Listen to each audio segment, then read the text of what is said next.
late for an appointment or a tech company conference. That happens. And then your phone says, head south on Market Street. So what do?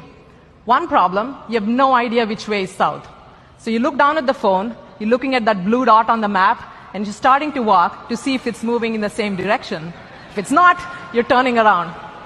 We've all been there. So we asked ourselves, well, what if the camera can help us here?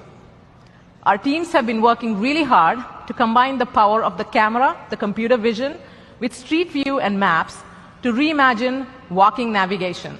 So here's how it could look like in Google Maps. Let's take a look. You open the camera.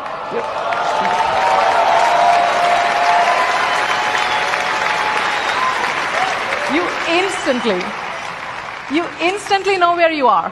No futzing with the phone. All the information on the map, the street names, the directions, right there in front of you.